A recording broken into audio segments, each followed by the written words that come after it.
Hi, I like hammock camping. Problem is my garden, here it is, doesn't have any suitable trees for hanging hammocks on. This is also a problem when you go to many campsites because they're not really set up for hammock hanging. Also, because I'm getting a bit older now, I've bought myself a Amok Draumr XL hammock which has 90-degree horizontal hanging. Here's how I solved my problem.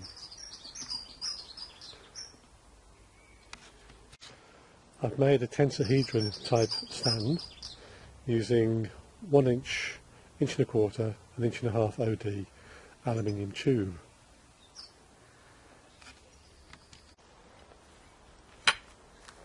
Each of the poles consists of 2 pieces. This one is inch diameter, this one is 1.25 inch diameter. This pole is 29.5 inches long, 750 millimeters. This pole is 1 meter long, or 39.5 inches. And basically this end is reamed out to let the 1 inch tube go in for a distance of 250 millimeters. So each pole of the hammock stand consists of 2 of the 1.25 inch 1 inch pieces, and the joining piece for the whole thing is a piece of 500mm long or 20 inch long, 1.5 inch diameter. All the details of this and the construction is later in the video.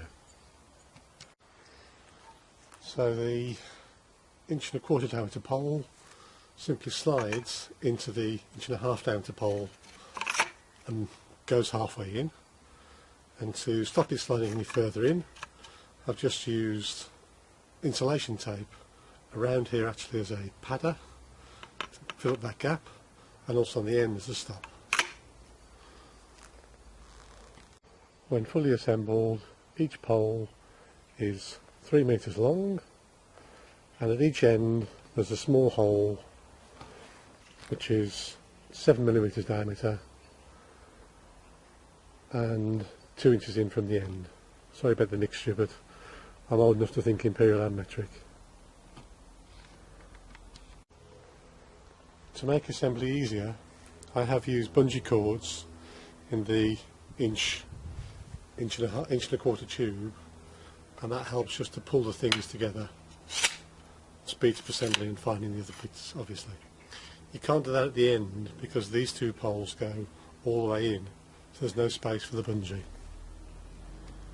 Once you've assembled the 4 poles together, you have 4 poles 3 meters long, basically they're identical, and what I'll do now is show you how I arrange them to put up the stand. Alright, the 4 pieces are now arranged in 2 V's basically. The narrow parts of the V's are what I call the tops, the wide parts are the bottom, and theirs is the top as well. First part of the assembly requires 4 of these loop connectors.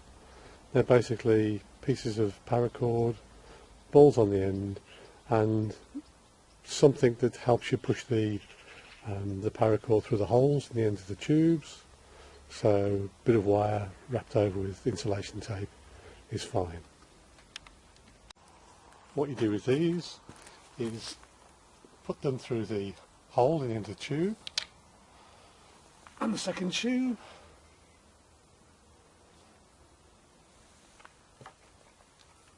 and then I just pull them back over. The second tube I went through, so it links it like that. They haven't got to be fixed rigidly, they need to be able to flex, move in all directions.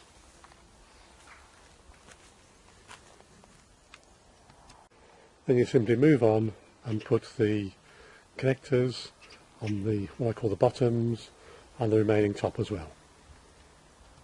So here we are, the other 2 bottoms as I call them, and the remaining top are now looped together.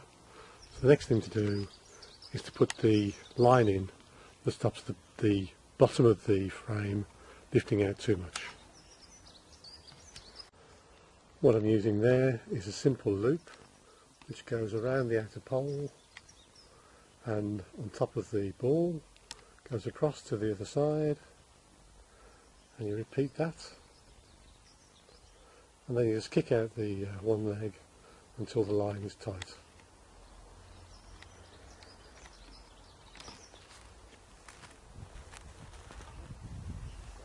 Like so. Next step is to fit one end of the ridge line, which goes between the two, well, that end, the top there, and that top there. Probably only get one end at the moment, so I'll start over here. All this is simply a piece of cord with a carabiner on the end, and this carabiner will clip over the paracord in the end loop. So the ridge line is now in place, the carabiner is over the link paracord, and then it's laid out, and across here I've got a, well, it's called a Pharamond friction hitch.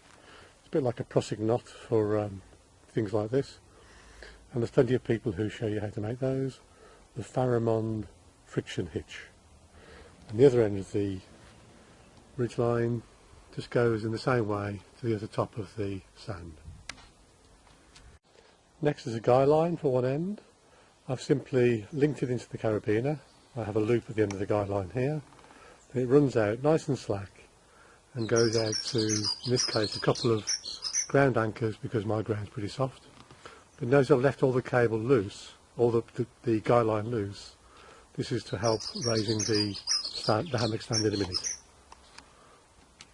So again, the other end looped around the carabiner and then just out loosely to a ground stake. I haven't even tried to stick that ground stake in yet. I'll be doing that when I've got the stand up.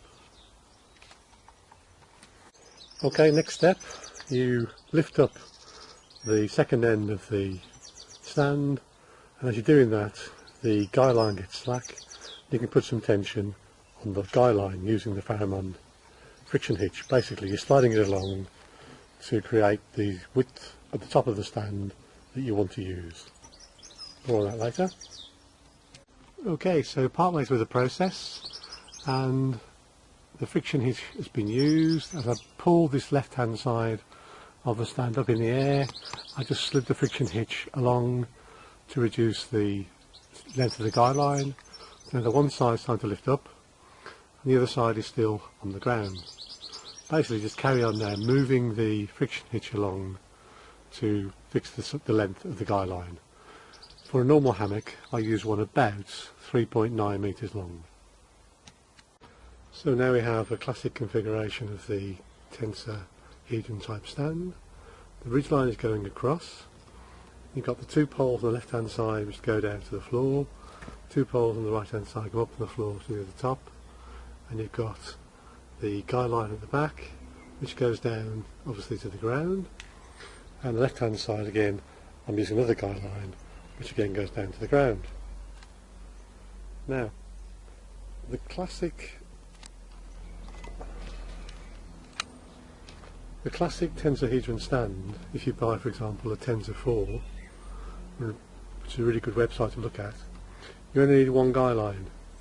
I'm using two because it basically stops the two parts of the stand from closing together like a trap. This isn't a problem for a normal hammock, which I'll install in just a second, but if you're using things like the Amok Draumr, where you hang at 90 degrees horizontally, 90 degrees to the normal line of the frame, you can certainly cause that to happen. So what I do is fix a normal tree hugging strap from China or elsewhere through the carabiner, and just leave it dangling, fit one of both ends, and this is where you fit your hammock to as you would normally. So now the hammock is simply clipped onto the line, and obviously then it's ready to be used, and it sits quite nicely well inside the frame, which lends itself well to putting a tarpaulin over it as a tarp tent type arrangement. Again, more on that in the back of the video. So now your hammock's ready to use, and I'll demonstrate it for you.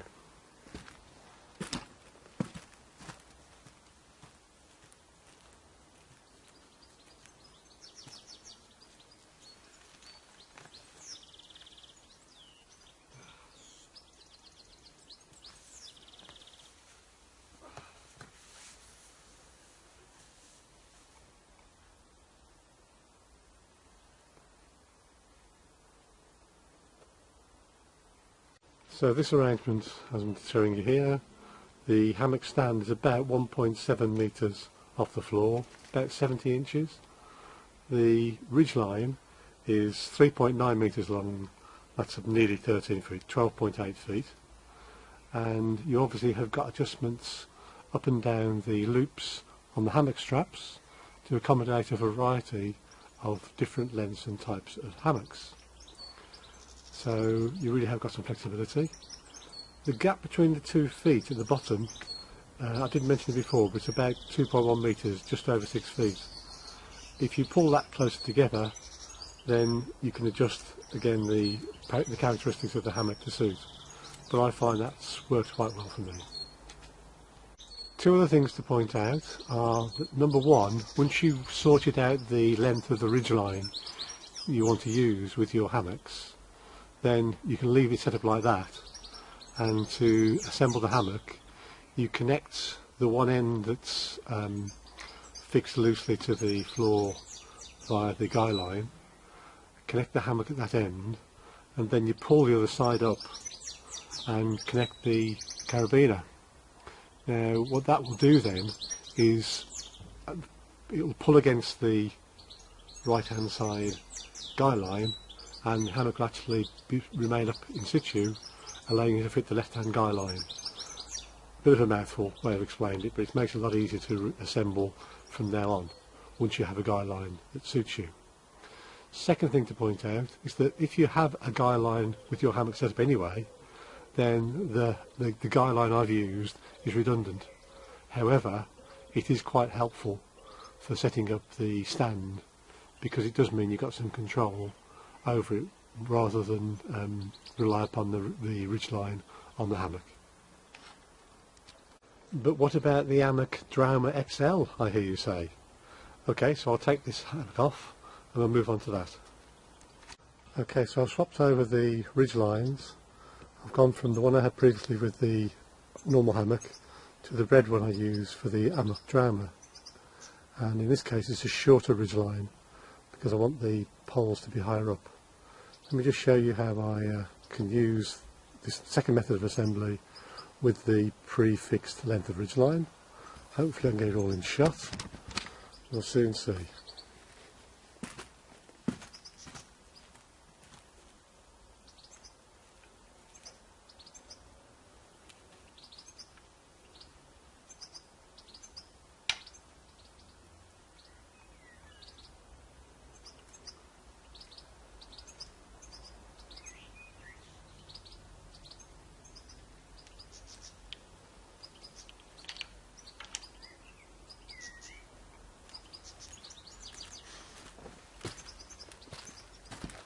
Now there's only one guy line attached to the hammock. This is the thing about it, will actually be self-supporting. You could just put a weight on that end rather than a guy line. That won't work well for the Draumr because it actually hangs across this way in the centre of the stand, and that would help quite easily for the hammock stand to close up like a trap. So I'm now going to guy out the second guy line. Okay, I've fitted the second ground anchor to the guy line, and I've pulled the bottoms of the stand across, so I've now got a more or less level ridge line. I'm now ready to install the hammock. Okay, I've fixed the hammock straps from the Draumr around in the loop, around one of the poles, then over it, and then I just hung up the loose end and around the pole. That's the same at the other end. So the straps are fitted. Now I can fit the hammock itself. Okay, the hammock is fitted. It's now hanging on the straps, the original Amok Draumr straps. And all I need to do is put in the mat to make the hammock usable. The Draumr comes with its own ridge line. So, as I was saying earlier, really, you don't need a ridge line with this setup. However, look at the distance in height between the two ridge lines. This makes that the top ridge line, a great ridge line for fitting the tarpaulin to. Okay, and here's the side view. Again, I need to put the padding to expand the Draumr. Okay, the pad is now inserted. The little poles fitted at the head and the foot end to hold the ends of the hammock up. A bit windy today, but you can see it's now fitted well into the stand. It's all ready to use. I think I'll jump in. All that remains now is for me to get in the hammock.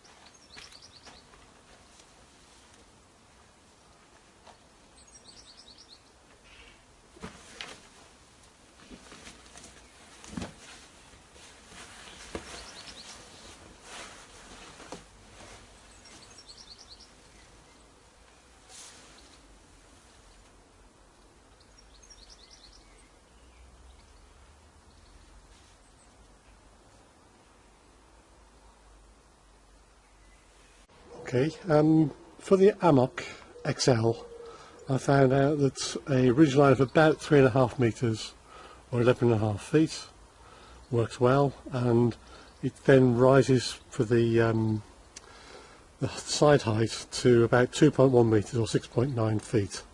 That just seems to give me a better hang for the hammock. Okay. Lastly, comments about the guy lines. You may have noticed on my guy line I'm using a piece of elastic sort of at the top end, and the guy line itself is still loose. It comes from the tensor type arrangements, where it just gives that bit of flexibility. The tube can flex as you get in and it'll pull it back, or if you get it really taut it'll pull that guy line completely tight. And last but not least, on the guy lines, on both guy lines, you can see it, there is a Prusik loop and a piece of bungee elastic material, which is used to tension the tarpaulin. More on that later. Okay, thanks for watching, and don't forget to look at the back of the video now, where the static pages are explaining all these details and the rest of it. Oh, and by the way, it is heavy duty aluminium. This is not a light stand. It weighs about 13 kilos or 29 pounds, including the guy lines and paracord and things. However, it is immensely strong.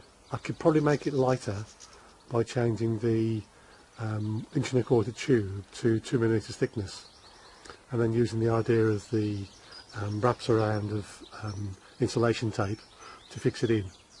But I'd rather have a strong stand that I can put in the back of the car easily than a flimsy one that might fail on me. Okay, bye for now.